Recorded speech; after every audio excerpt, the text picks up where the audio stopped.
I'm running for Congress because I see the disconnect between the folks in Washington, the congressmen now, and the people.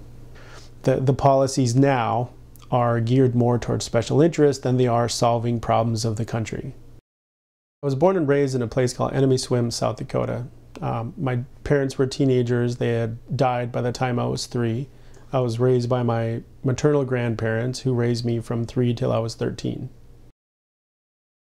My grandfather died on New Year's Day, and I was 13 years old. That summer I turned 14, and I had to start working. I had to get a job to help. I had to get a job to help us pay for food and gas and clothing. You know, the basic necessities that most folks take for granted. I had to work for that. I do believe that people do better when you give them a hand up rather than a hand out. Well, I joined the Army National Guard on my 17th birthday. I was actually 16 when I signed up, but I couldn't swear in until I was 17, so I swore in on my birthday. This is the truth part of it, is the reason I joined was money for college and money for food. So we were actually sent overseas for Operation Desert Storm in 90 and 91.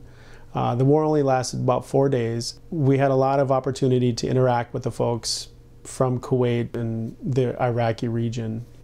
After Desert Storm, I went back to South Dakota and I was working for about a year, and then I decided to go back to finish my undergrad. So the minimum wage at the time was like $3.75 an hour, and I figured it wasn't enough to make a living and go to school, so I had to figure out something else to do.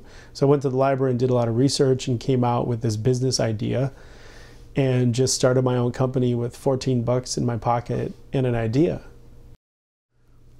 I'm a businessman at heart. I don't plan on being a career politician. I will be here as long as I can provide a value, but I don't see myself being here 20 years or 10 years. My contribution is going to be to the point where I can see that progress is being made in the right direction, and then I can get back to my life. My life is as an entrepreneur and as a father. But if I can help dictate better policies for the future for my children, that's what I want to do now.